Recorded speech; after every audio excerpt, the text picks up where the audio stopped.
लोक में अकृत्रिम 458 धाम, जिनवर जहाँ विराजते तिन सबको है प्रणाम। पंचमेरु वक्षार गिरी के 80 गज दंतों के 20 कुलाचल 30 कहे हैं। 170 विजयार्ध कुरु की 10 संख्या है। ईश्वाकार मानुषोत्तर के 4 हैं। नंदीश्वर के 52 जिन ग्रह महामनोहर। कुंडल रुचक गिरी के 4 अति सुंदर। सब में शतक 8 प्रतिमाएं सदा सुशोभित। भाव वंदना करके हम सब एक वर्ग राजू तथा ऊंचाई लखे। तिर्यक चर्चा करन को आ जाओ प्रत्येक। तिर्यक चर्चा करन को आ जाओ प्रत्येक। तिर्यक चर्चा 3 लोक के अंतर्गत। तिर्यक चर्चा कहें, मध्यलोक चर्चा कहें, दोनों एक ही बात है। अपनी मध्यलोक पर चर्चा प्रारंभ हो चुकी है। आज की जो अपनी कक्षा रहेगी उस कक्षा का विषय है द्वीप समुद्रों का सामान्य परिचय। द्वीप समुद्रों की सामान्य चर्चा। पिछली कक्षाओं में हमने देखा था मध्यलोक क्या है, कहाँ है, कैसा है और उसमें क्या क्या है, ये सब हमने जाना था। तो हमने उसका थोड़ा विस्तार भी जाना और यह सब जानने के बाद उस मध्यलोक के अंदर असंख्यात द्वीप और असंख्यात समुद्र हैं, यह हमने जानने का प्रयास किया था। ठीक, आज हम उसके आगे बढ़ेंगे। जिज्ञासा हुई कि वे असंख्यात द्वीप और असंख्यात समुद्र आपने कहे तो 2-4 कुछ 10-20 नाम तो बताओ।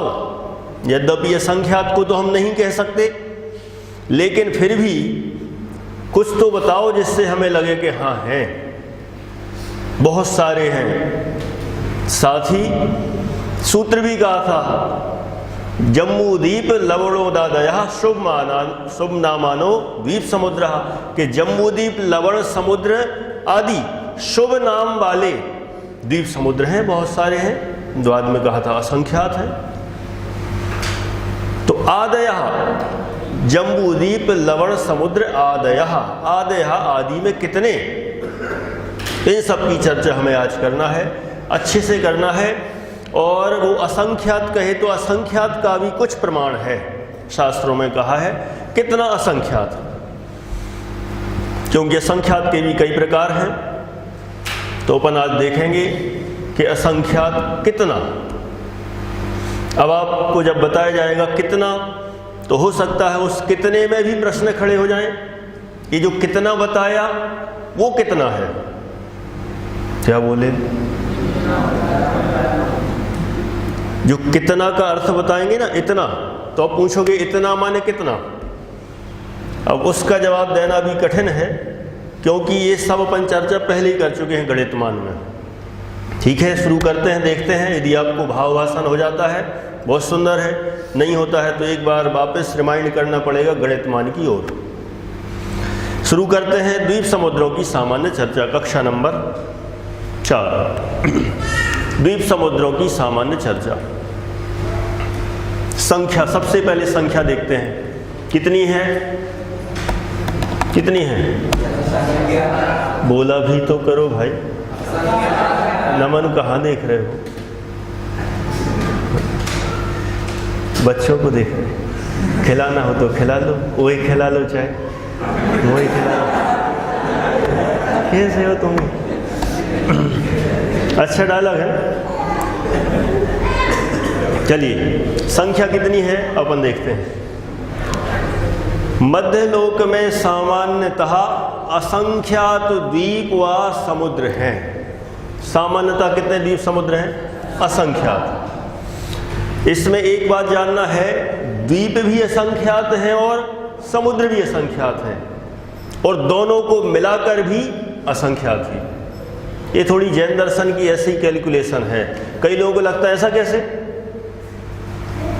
2 रसगुल्ले, नमन के पास 2 रसगुल्ले, अभिषेक के पास कितने हुए? कोई कहे 2, कोई कहे 2। ऐसा हो सकता है क्या? नमन बताओ। 2 रसगुल्ले नमन के पास, 2 रसगुल्ले अभिषेक के पास। किसी ने कहा कितने? कहा 2। कैसे? मेरे पास तो 2 ही है ना, तो हम तो कितने कहेंगे? 2 ही कहेंगे। यहां कितने द्वीप? कितने? असंख्यात। समुद्र कितने? असंख्यात। दोनों मिलाकर भी असंख्यात, और आधा आधा कर दे तो भी असंख्यात असंख्यात। वो 2 में तो भले ही वो 4 हो जाएगा, लेकिन यहां असंख्यात में सब जगह असंख्यात ही रहेगा। अब विशेष थोड़ा सा देखते हैं। तो सामान्य था असंख्यात, विशेष रूप से, अरे वही था, रुक जाओ। विशेष रूप से उनकी संख्या 25 कोड़ा कोड़ी उद्धार पल्लियों के रोमों प्रमाण है। इस सामान्य रूप से देखा था असंख्यात, विशेष रूप से 25 कोड़ा कोड़ी उद्धार पल्लियों के रोमों प्रमाण। प्रश्न खड़ा हो सकता है कई लोगों को कि क्या चीज है 25 कोड़ा कोड़ी उद्धार पल्ल के रोम? केवल समझ में आ रहा होगा, 25 समझ में आ रहा होगा। कोड़ा कोड़ी कई बार एक कठिन लगता है, कितने कोड़े कोड़े मारे जाएं, ऐसा लगता है लोगों को, लेकिन एक कोड़े मारने वाला नहीं है। और कोड़ी वो भी नहीं है जैसे जो कोड़ी रोग टाइप का जो हो जाता है, वो भी नहीं है। तो ये कोड़ा कोड़ी वो नहीं है, ये अलग चीज़ है। और उद्धार, किसी का यहाँ उद्धार नहीं कर रहे, ना देश का उद्धार ना समाज का उद्धार, ये उद्धार कोई और ही चीज़ है। पल्ल, पल्ल माने पल्ल है, पल्ल का अर्थ है वो आपके जो पल्ल होते हैं, पल्ली बल्ली है ना, जो बुंदेलखंड में ठंड में जो उड़ते हैं, वो क्या होती है? पल्ली होती है। वो नहीं है यहाँ पे, ये पल्ल है। और रोम तो लगभग जानते होंगे, है ना, अपने जो बाल जो होते हैं छोटे छोटे रोम होने को। ये सारी चर्चा बहुत विस्तार से अपनी गणितमान में हो चुकी है। वहाँ देखा था ये 25 कोड़ा कोड़ी उद्धार पल्ल के रोम कैसे निकलते हैं। ठीक है, तो अभी समझाने की ज़रूरत मेरे ख्याल से नहीं है, आप लोगों ने लिख भी रखा है। यदि थोड़ा रिमाइंड करेंगे, बैक जाएंगे अपनी कॉपी में, तो सारा इसका आंसर मिल जाएगा। तो 25 कोड़ा कोड़ी जो उद्धार पल्ल है, उसके जितने रोम होते हैं, रोम की संख्या अपन ने देखा था। एक पल्ल माने गड्ढा, इतना बड़ा गड्ढा, उस गड्ढे को ऐसे भरना, फिर कहाँ की भेड़ से भरना, फिर उतने इतने रोम बाल के टुकड़े करना, फिर कितने कितने वर्षों में निकालना, फिर जितना हो उतना क्या होगा, ये सब डिटेल में चर्चा अपन कर चुके। उसमें भी पहले व्यवहार पल्ल आता है, फिर उससे असंख्यात गुना उद्धार पल्ल आता है, फिर उससे भी असंख्यात गुना अद्धा पल्ल आता है। तो ये बहुत सारी चर्चा हैं जो हो चुकी हैं, अब दोहराने में समय अपन नहीं दे सकते हैं, इसलिए पहले ही ये चर्चा कर चुके। ठीक, द्वीप व समुद्र दोनों की संख्या बराबर है। जितने द्वीप हैं उतने समुद्र हैं। ठीक, आगे बढ़ते हैं, थोड़ा सा अपन देखते हैं। अपन ने चित्र के द्वारा भी देखा ही था पहले, अभी एक नए चित्र के द्वारा देख लें। ये तिर्यक लोक है अपना, ये सबसे बीचों बीच इधर है एक द्वीप, फिर उसके बाद एक ब्लू कलर का है समुद्र, फिर ये येलो द्वीप, फिर ये ब्लू कलर का समुद्र, फिर ये द्वीप। ठीक है, मैंने इस तरह से एक क्रम से एक के बाद द्वीप, एक समुद्र, एक द्वीप, एक समुद्र, ऐसा बढ़ते चले जाते हैं। और ये पूरा ये स्वयंभू रमण समुद्र, ये अंत में समुद्र आ गया। और ये इधर ही जगह चारों कोने ये अलग दिखाई दे रहे हैं, चतुष्कोण भूमि है। ठीक है, ये लिखा असंख्यात द्वीप और समुद्र 25 कोड़ा कोड़ी उद्धार पल्ल। इतने असंख्यात द्वीप और समुद्र ये मध्यलोक में जानना चाहिए। ठीक है, चलिए अब आगे देखते हैं। विशेष, विशेष में अपन 5 पॉइंट देखेंगे, ठीक है, अच्छे से देखें। पहला, सब द्वीप समुद्र असंख्यात हैं और समवृत्त, समवृत्त अर्थात गोल हैं। सारे के सारे द्वीप और सारे के सारे समुद्र सब गोल ही हैं, द्वीप भी गोल और समुद्र भी गोल। समवृत्त का अर्थ है गोल है। नंबर 2, इनमें सबसे पहले द्वीप और सबसे अंत में समुद्र है। ठीक है, होने को तो वहाँ बता ही चुके, लेकिन अब थोड़ा सा अलग अलग पॉइंट बना के देखेंगे तो और अच्छा पक्का हो जाता है। सबसे पहले क्या है? द्वीप है और सबसे अंत में समुद्र है। नंबर 3, सब द्वीप चित्रा पृथ्वी के ऊपर है। ये थोड़ा नया विषय है सबके लिए, ये किसी को ख्याल में नहीं होगा, इसलिए पक्का अच्छे से ध्यान से सुने। सब द्वीप कहाँ पर है? चित्रा पृथ्वी के ऊपर है। द्वीप तो ये भूमि के ऊपर है और समुद्र इसके अंदर 1000 योजन गहराई के अंदर है, वज्रा पृथ्वी के ऊपर है। देखें, द्वीप तो चित्रा पृथ्वी के ऊपर है तथा सब समुद्र चित्रा पृथ्वी को खंडित कर, इसको भेद कर अंदर गहराई में 1000 योजन नीचे वज्रा पृथ्वी के ऊपर स्थित हैं। ज़्यादातर सबको लगता है कि द्वीप समुद्र सारे इसी पृथ्वी पर हैं, ऐसा नहीं है। द्वीप तो इस चित्रा पृथ्वी के ऊपर और समुद्र हैं 1000 योजन अंदर गहराई में वज्रा पृथ्वी को स्पर्श करते हैं। ठीक, बोलिए।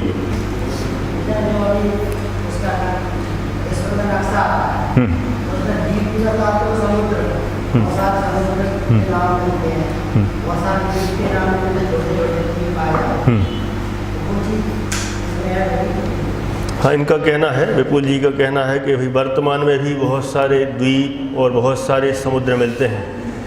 यही सब जो द्वीप कहे गए हैं, यूरोप, अफ्रीका आदि, यही वाले, हाँ, ये वाले जो द्वीप कहे गए हैं। और सागर भी हैं, प्रशांत महासागर, हिंद महासागर, और ये बहुत सारे सागर। कितने? तो ठीक है, द्वीप भी हो गए और सागर भी हो गए। ज़्यादातर कई लोगों को नाम याद होंगे, मुख्यतः से कनिष्ठ वालों को, वरिष्ठ वालों को याद ज़्यादा हो सकते हैं, क्योंकि वे अभी ताज़ा ताज़ा पढ़ के आए हैं। शास्त्री वाले उसका त्याग कर चुके हैं, लगभग छोड़ ही देते हैं। किसी ने तो ग्रहण ही नहीं किया होगा पहले ही, और कई लोगों ने ग्रहण भी किया होगा तो छोड़ दिए। तो ये जो द्वीप और जो समुद्र हैं, उनका इनसे क्या तालमेल बैठ सकता है, ऐसा प्रश्न है। ये जो वर्तमान में जो वैज्ञानिकों ने जो द्वीप और समुद्र खोजे हैं, ये द्वीप और समुद्र का जो अपने जैन दर्शन के अनुसार जो कहे गए द्वीप और समुद्र, इनसे कोई संबंध नहीं है। यद्यपि अनेक लोग इनमें संबंध बिठाने का प्रयास करते हैं।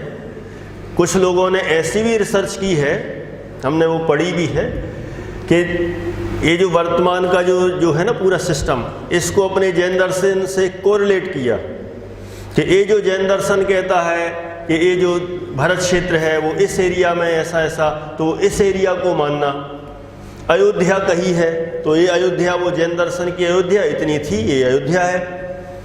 ऐसी बहुत सारी चीज़ें, जम्बू द्वीप, ये द्वीप है, ये द्वीप यहाँ पर है, यहाँ पर ये पर्वत कहे तो ये माउंट एवरेस्ट पर्वत है, वो सुमेरु पर्वत कहा तो उसको कहीं हिमालय अथवा उस पर माउंट एवरेस्ट पहुँचा देते हैं। तो कहीं ना कहीं वो इनको कोरिलेट करने का प्रयास करते हैं, और कई लोगों ने तो दोनों को मिला के वो सिद्ध कर दिया कि यही सब कुछ है, जैन दर्शन का यही द्वीप और समुद्र हैं और यही सारी रचनाएं हैं, अलग से कुछ नहीं है। देखो सूर्य चंद्रमा भी वही हैं, वो ऊपर दिख रहे हैं, वही जैन दर्शन में बताए, वही चक्कर लगाते हैं। बस इतना है कि अपने ऐसा माना है कि सूर्य चंद्रमादिक चक्कर लगा रहे हैं, इनने थोड़ा सा उल्टा कर दिया कि वे तो वही है सूर्य और ये पृथ्वी चक्कर लगा रही है। तो थोड़ा सा सिस्टम बदला है। वो भी जो वो हुआ ना, कौन, अरे नाम ध्यान नहीं आ रहा, जो साइंटिस्ट जिसने कह दिया पृथ्वी घूम रही है, पाइथागोरस, कौन है और भाई साइंटिस्ट, मुझे ध्यान नहीं आ रहा, मैंने पढ़ा था। तो तो इसके पहले तो सब मानते थे एक तरफा कि सूर्य चंद्रमा घूमते हैं।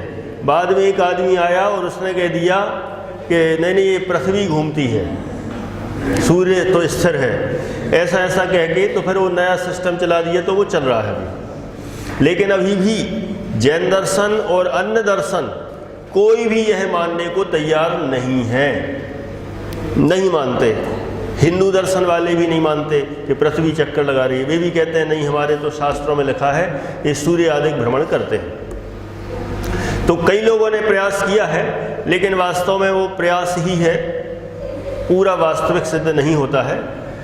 तुलना करके कई लोगों ने लगाया, लेकिन जैन दर्शन के जो द्वीप समुद्र बताए गए हैं ये बहुत विशाल हैं, और ये जो सारे द्वीप समुद्र, इनके महाद्वीप और अफ्रीका और यूरोप और ये सारे द्वीप और प्रशांत हिंद महासागर आदि ये सागर, ये सब अपने जो भारत क्षेत्र है अभी जो अपन आगे पढ़ेंगे उसके अंदर ही सारा आ जाता है। जम्बू द्वीप के अंदर एक छोटे से हिस्से में ही सारा समा जाता है, इसके बाहर नहीं है, ऐसा कहा है। ठीक है, तो अपन तो जैन दर्शन के हिसाब से ही पढ़ेंगे। अन्य लोगों ने जो जैसा माना है तो अपन उनके ऊपर क्या कटाक्ष करें और क्या बात करें, तो उनको अपना मानने दो और हमें अपना मानने दो। ठीक है ना। चलिए, तो हो गया। नंबर 4 पॉइंट देखते हैं।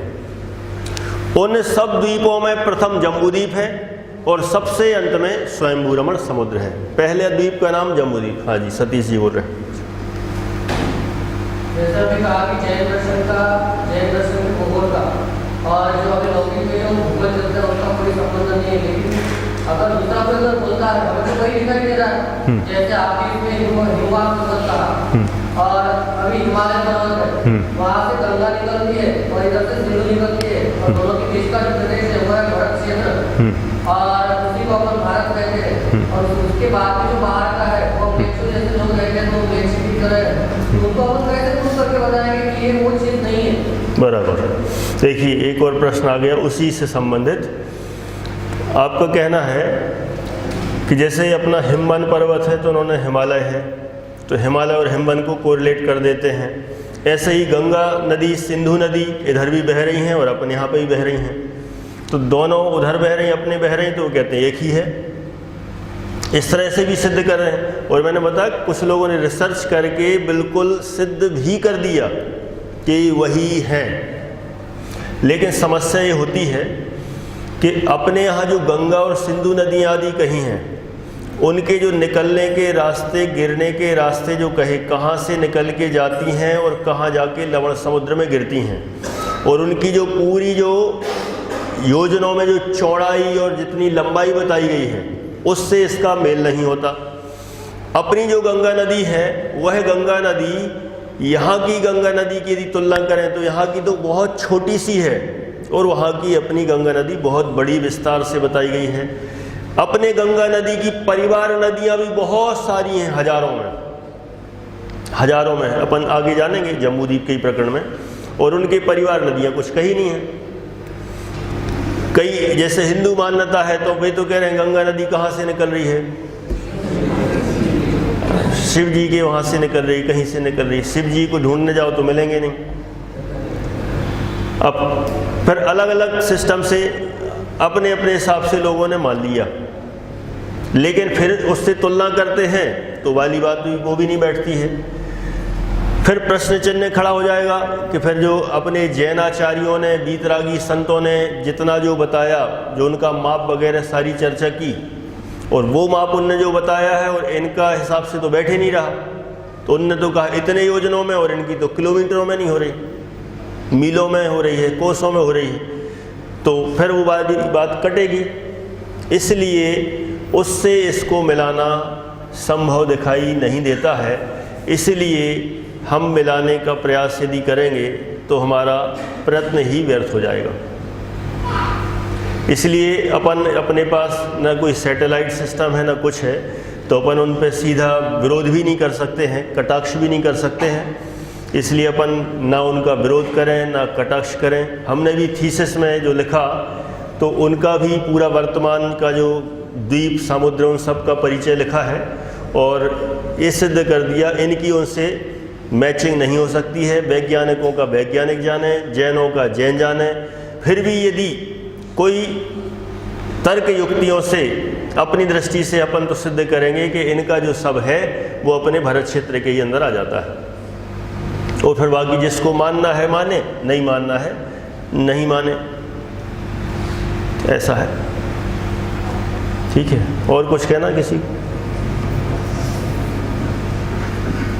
चिन्मय, क्यों आज मौन व्रत है?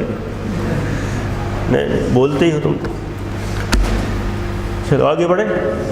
चलिए नंबर 5वां, इसी तरह सब समुद्रों में प्रथम समुद्र लवण समुद्र है तथा सब द्वीपों में सबसे अंत में स्वयंभू रमण समुद्र है। अब जैसे लवण समुद्र है तो कहते हैं यही वाला समुद्र अपना लवण समुद्र है, क्योंकि ये भी लवण खारा पानी है और उसका भी खारा पानी है। लेकिन अपने समुद्र तो बहुत सारे हैं, मीठे पानी वाले भी हैं, खारे पानी वाले भी हैं, गन्ने के रस के स्वाद वाले भी हैं, घी के स्वाद वाले भी हैं। उनका पानी पियोगे तो घी जैसा लगेगा, रोटी में लगाने नहीं पड़ेगा घी। गन्ने के जूस की दुकान पर 10-10 रुपए में पीते हैं अपन फालतू में, उधर का पानी पी लो तो गन्ने के रस का स्वाद आ जाए। तो अपने तो इस टाइप के भी बहुत सारे हैं, दूध जैसे हैं। अपन देखेंगे अभी आगे जब आएगा प्रकरण तो। ठीक है, तो ये हो गया सबसे अंत में स्वयंभू रमण द्वीप है, माने समुद्र दूसरे नंबर पर इधर, और द्वीपों में यदि सबसे अंत में है तो स्वयंभू रमण द्वीप है। समुद्रों में पहला समुद्र लवण समुद्र और द्वीपों में सबसे अंतिम स्वयंभू रमण द्वीप है। इस तरह से 5 बिंदुओं से अपन ने बात की। अब अपन थोड़ा इसके आगे बढ़े तो अब अपन देखेंगे कि जो बहुत सारे द्वीप और समुद्र कहे हैं तो उनके जरा नाम भी देख लेते हैं। शुरू करते हैं। देखो ऐसे द्वीप समुद्र इस तरह से फैले हुए हैं, एक के बाद एक। ये सबसे बीच में द्वीप है, फिर समुद्र है, फिर द्वीप है, फिर समुद्र है, फिर द्वीप है, फिर समुद्र, फिर द्वीप, इस तरह से चलता गया है। अब बीचों बीच जो कौन सा द्वीप और समुद्र है सब आगे आगे बढ़ते गए हैं, वो अपन देखते हैं। प्रारंभ के द्वीप समुद्रों के नाम देखें। प्रारंभ के 16 द्वीप और 16 समुद्रों के नाम इस प्रकार हैं। द्वीप 16 और समुद्र 16। तो स्टार्ट से अपन देखते हैं, फिर अंत से देखेंगे, क्योंकि शास्त्र में शुरुआत के दिए हैं और अंत के दिए हैं, बीच के नहीं दिए। सब कितना देते, क्योंकि शास्त्र में लिखे ही नहीं जा सकते थे, इतने द्वीप समुद्र हैं। पहला ये द्वीप, ये समुद्र। पहला जम्बू द्वीप, समुद्रों में समुद्र लवण समुद्र पहला, माने द्वीप के बाद ये समुद्र है। फिर इसके बाद कौन सा अगला द्वीप आएगा? घातकी खंड द्वीप, फिर कालोद समुद्र, फिर पुष्करवर द्वीप, पुष्करवर समुद्र, फिर अगला वारुणीवर द्वीप, वारुणीवर समुद्र, फिर क्षीरवर द्वीप, क्षीरवर समुद्र, फिर घृतवर द्वीप, घृतवर समुद्र, फिर इक्षुवर द्वीप, शौद्रवर द्वीप, शौद्रवर समुद्र, फिर 8वां नंदीश्वर द्वीप, नंदीश्वर समुद्र, 9वां अरुणवर द्वीप, अरुणवर समुद्र। रुक जाइए, इसमें एक खास बात आप देखते जाना, आपको लिखने में भी ज़्यादा मेहनत नहीं हो इस दृष्टि से भी। शुरू के जो 2 द्वीप और 2 समुद्र हैं, इनके नाम तो अलग अलग है, माने जो द्वीप के नाम है वे समुद्र के नाम नहीं है। जैसे जम्बू द्वीप है तो लवण समुद्र आ गया, फिर धातकी खंड द्वीप है तो कालोद समुद्र आ गया। फिर तीसरे नंबर से जो चालू हुए तो जो द्वीप का नाम है वही समुद्र का नाम है, द्वीप का नाम भी वही और समुद्र का नाम भी वही। जैसे वारुणीवर द्वीप, ये पुष्करवर द्वीप, पुष्करवर समुद्र, वारुणीवर द्वीप, वारुणीवर समुद्र, फिर क्षीरवर, घृतवर, शौद्रवर, नंदीश्वर, अरुणवर, ये सारे समुद्रों के नाम भी वही हैं। इसलिए एक तरफ पे लिख लें, बाकी सब अपने आप हो जाएगा। नंबर 10 अरुणाभास द्वीप, अरुणाभास समुद्र। 11वां कुंडलवर द्वीप, ये सबने सुना होगा, ये कुंडलवर समुद्र। 12वां शंखवर द्वीप, शंखवर समुद्र। 13वां रुचकवर द्वीप, ये भी सुना होगा, रुचकवर समुद्र। भुजगवर द्वीप, भुजगवर समुद्र।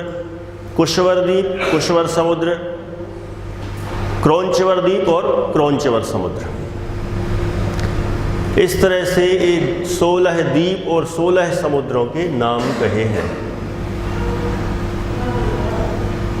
ठीक है शुभम, लिख लिए, लिखते जाओ जल्दी जल्दी स्पीड से, तभी बनता है काम।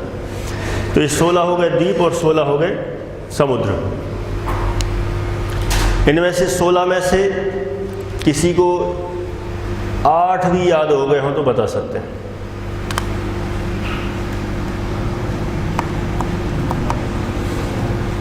बोलिए। जम्बूद्वीप, लवण समुद्र, धातुगढ़ द्वीप, कालोद्वीप समुद्र, पुष्कर द्वीप, पुष्करवन समुद्र, चौद्र समुद्र द्वीप, चौद्र समुद्र, नंदीश्वर द्वीप, नंदीश्वर समुद्र, और अरुणाभास द्वीप, अरुणाभास समुद्र, कौचवर द्वीप, कौचवर समुद्र। चलो बहुत कुछ आगे पीछे बताए, लगभग 8 बता दिए इन्होंने। और कोई प्रयास कर सकता है? शुरू के नाम तो सबको याद है, जम्बूद्वीप, लवण समुद्र, धातुगढ़ द्वीप, कालोद्वीप समुद्र, पुष्करवर द्वीप, पुष्करवर समुद्र, 6 तो यही हो गए। अब नंदीश्वर द्वीप, नंदीश्वर समुद्र सबको याद है। फिर और बहुत सारे तो हैं। एक घृत वाला तो सबको याद हो ही जाना चाहिए, घृतवर द्वीप, घृतवर समुद्र, इक्षुवर द्वीप, इक्षुवर समुद्र, ये भी सबको याद है, तो ज़्यादा कठिन है नहीं। और एक तरफ के याद कर लो तो दूसरे तरफ के अपने आप याद है। ठीक है ना? तो जम्बूद्वीप, धातुगढ़ द्वीप, पुष्करवर द्वीप, बारुणी, 3 तो याद है। फिर बारुणी, क्षीर, ये क्षीर सागर आपने सुना होगा, वो ये क्षीर सागर है, क्षीरवर द्वीप इस तरफ की ओर है ना, क्षीरवर समुद्र, जहाँ आपने सुना होगा कि वो क्षीर सागर के जल से स्नान कराते हैं और ये सब, तो वो ये है क्षीरवर समुद्र। फिर एक घृतवर, घी वाला, एक शौद्रवर, नंदीश्वर, अरुणवर, अरुणाभास, कुंडलवर, शंखवर, रुचकवर, भुजगवर, कुशवर, क्रौंचवर, ये 16 द्वीप और ये 16 समुद्र हो गए। ये तो हो गए शुरुआत से। अब अंत से लेके उसके बाद क्रम क्रम से जो 16 द्वीप और समुद्र हैं, अब उनके नाम देख लेते हैं।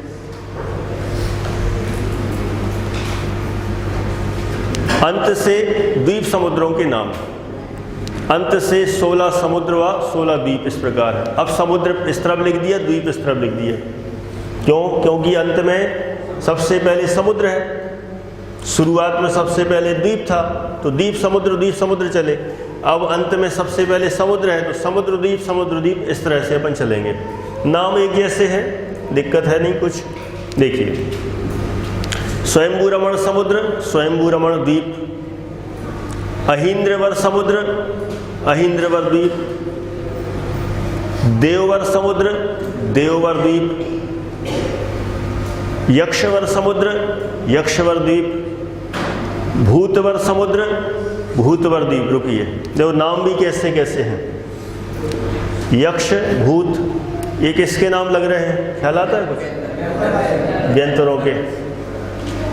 अभी इसके बाद जो अगली कक्षा आएगी उसमें भी एक नई चीज़ और रहेगी, नई सभी नया है, लेकिन कि ये जो द्वीप और समुद्र हैं, इनके भी कोई ना कोई देव होते हैं, रक्षक देव, जो इन द्वीप की रक्षा करते हैं, समुद्र की रक्षा करते हैं।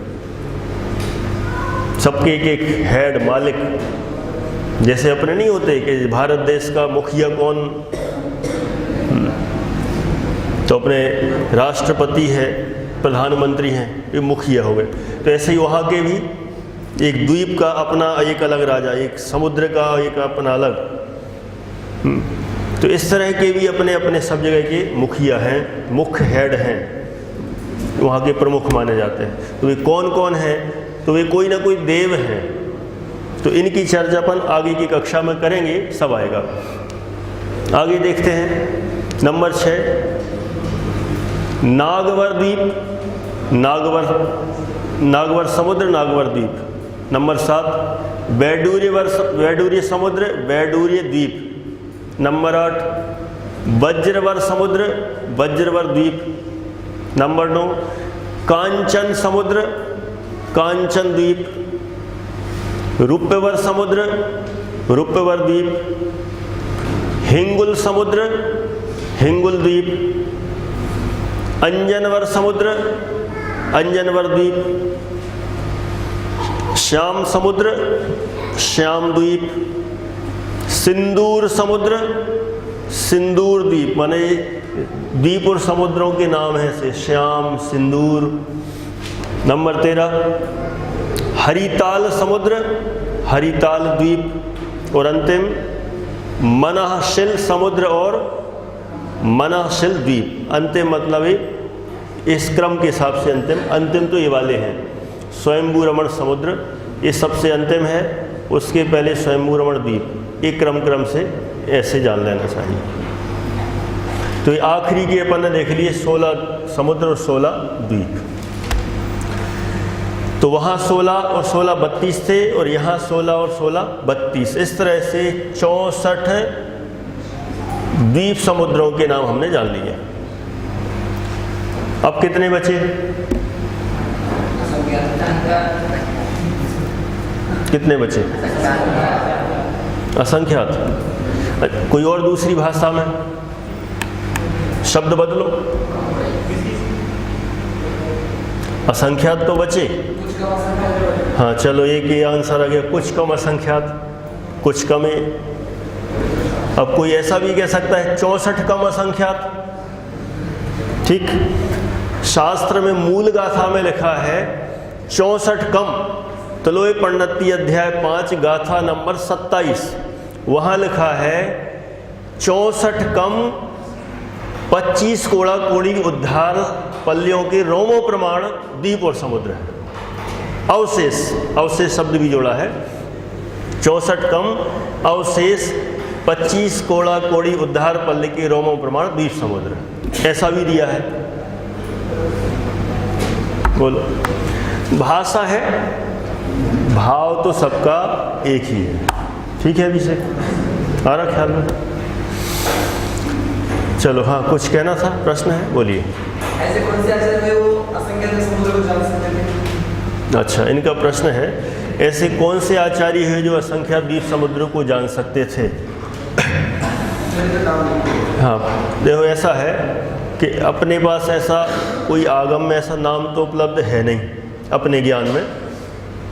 भगवान महावीर स्वामी की परंपरा से जो धारा चली, तो ये धारा चलती गई, और पहले तो ओरली मौखिक रूप से ही आगे गणधरों से, फिर धीरे धीरे फिर जितने जितने अंग के धारी हुए, 10 अंग के धारी, 11 अंग के धारी, फिर अंग पूर्व के ज्ञाता, फिर इतने ज्ञाता, उतने ज्ञाता, फिर ऐसे चलते गए। तो ओरल मौखिक रूप से ज्ञान देते गए। अब ज्ञान होते होते पासिंग द पास गेम होता रहा जिनवाणी वाला।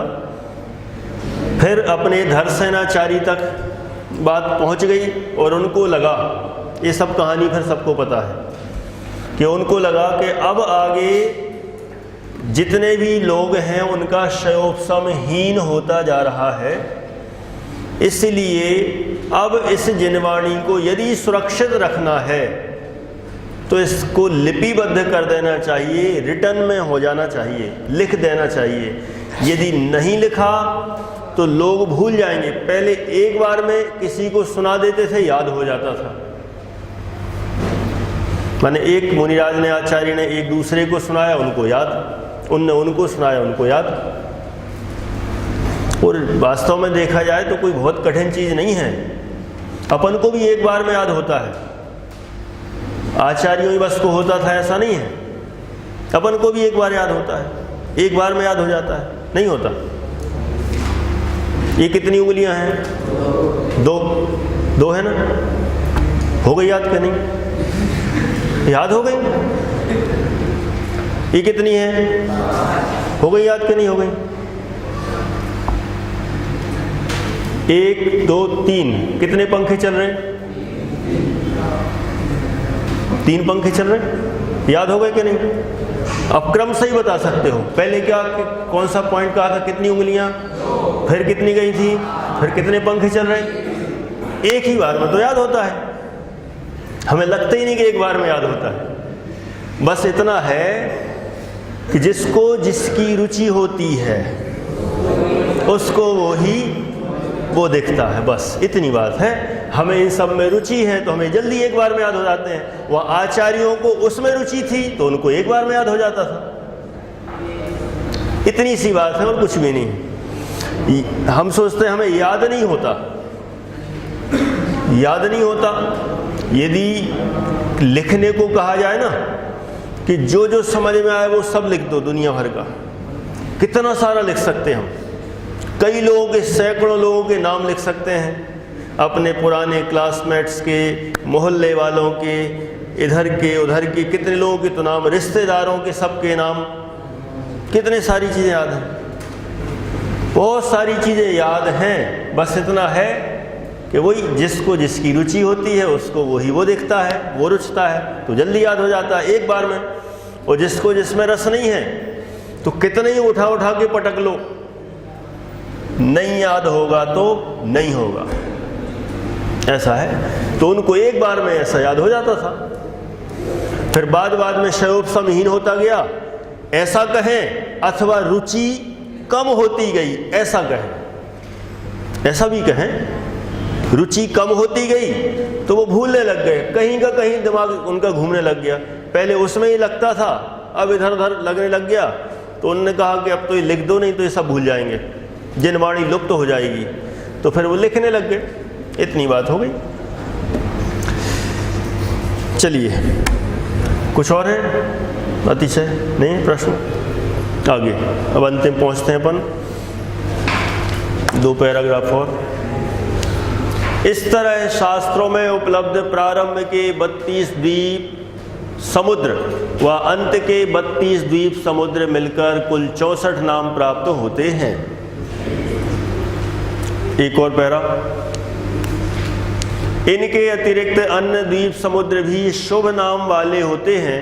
विशेषता इतनी है कि अनेक द्वीप समुद्रों के नाम एक समान ही होंगे। एक नई चीज, जैसे पहला जम्बू द्वीप है तो ऐसे संख्यात द्वीप और समुद्र निकल जाएंगे, उसके बाद फिर से एक जम्बू द्वीप आएगा, फिर लवण समुद्र आएगा, फिर धात्विक खंड द्वीप, फिर कालोदरी समुद्र, क्रम से फिर से रिपीट हो जाएंगे। उसके बाद जब फिर संख्यात द्वीप समुद्र निकल जाएंगे, फिर से जम्बू द्वीप, फिर लवण समुद्र, फिर धात्विक खंड द्वीप, फिर चालू हो जाएगा। ऐसा क्यों? क्योंकि नीचे दिया, क्योंकि शब्द संख्यात हैं तथा द्वीप समुद्रों की संख्या असंख्यात है। शब्द ही संख्यात हैं तो असंख्यात नाम कैसे रखे जा सकते हैं? पॉसिबल ही नहीं है। इसलिए वे ही के वे ही रिपीट होते हैं। ऐसी व्यवस्था है, यानी असंख्यात द्वीप और समुद्रों के नाम सबके अलग अलग ही हों, ऐसा संभव नहीं है। अरे द्वीप समुद्रों के नाम शुरू से ही रिपीट हो रहे, जो द्वीप का नाम वही समुद्र का नाम, यही रिपीट हो रहे, तो फिर नए नए नाम कहाँ से लाएंगे? कितने लाएंगे? कितना भी प्रयास किया जाए हो ही नहीं सकता। शब्दों की लिमिट है, उनकी सीमा है, और द्वीप समुद्रों की लिमिट नहीं है, अनलिमिटेड है, असीमित हैं, असंख्यात हैं। इसलिए वे ही के वे नाम बाद में रिपीट होने लग जाते हैं। इस तरह की व्यवस्था ये असंख्यात द्वीप और असंख्यात समुद्रों की है, ऐसा जानना चाहिए। ठीक है, कोई प्रश्न? नहीं तो अपन आज यहीं विराम लेते हैं। फिर आगे की जो कक्षा चलेगी उसमें फिर अपन और भी कई नई नई चीज़ें जानने का प्रयास करेंगे कि समुद्रों का पानी का स्वाद कैसा होता है, और भी इन द्वीप समुद्रों के मुखिया मुख्य इंद्र या मालिक कौन होते हैं, स्वामी कौन होते हैं, ये भी जानना है। और भी कुछ चीज़ें हैं वो अपन आगे की कक्षाओं में जानेंगे। बोलिए। हमने स्टार्टिंग में पिछली कक्षा में देखा था कि जो असंख्यात है, संख्यात की अपेक्षा लिया, जो अभिज्ञानी वगैरह वाले मुनि थे उनके हिसाब से ही असंख्यात संख्यात में आता है। तो जो आपने आपका शब्द संख्यात दिए, तो वो संख्यात उस संख्यात में मिला के ऐसे नाम नहीं आ सकते? नहीं आ सकता। अच्छा प्रश्न है। इनका प्रश्न है कि जो अपन ने देखा था पिछली कक्षा में, एक प्रश्न आया था कि जो असंख्यात कहा गया है वह असंख्यात अवधि ज्ञानी और मनः पर्याय ज्ञानी की अपेक्षा से कहा गया है। ठीक है, तो यहाँ पर लेकिन जो असंख्यात कहा है तो अवधि ज्ञानी मनपरे ज्ञानी की अपेक्षा से तो कहा है, लेकिन जो संख्यात है वह संख्यात सीमित जिनकी अपन गिनती कर सकते हैं उसके हिसाब से है, और उससे जो पार हो जाए, शब्द ही ना मिले जहाँ, तो वह असंख्यात है। और यह भी अवधि ज्ञान और मनपरे ज्ञानी का ही विषय है। इसमें ये वाली बात तो कॉमन रहेगी दोनों जगह। ठीक है, और कुछ? हाँ, इनका प्रश्न है कि जो द्वीप समुद्रों के नाम जो रिपीट होंगे वो कितनी बार होंगे। यद्यपि अपन कह नहीं सकते, लेकिन फिर भी कहना हो तो असंख्यात बार रिपीट होंगे, क्योंकि संख्यात कहोगे तो फंस जाओगे। क्यों फंस जाओगे? क्योंकि यदि संख्यात कहोगे तो संख्यात बार रिपीट होंगे, तो सब मिला के भी कितने होंगे? संख्यात ही होंगे।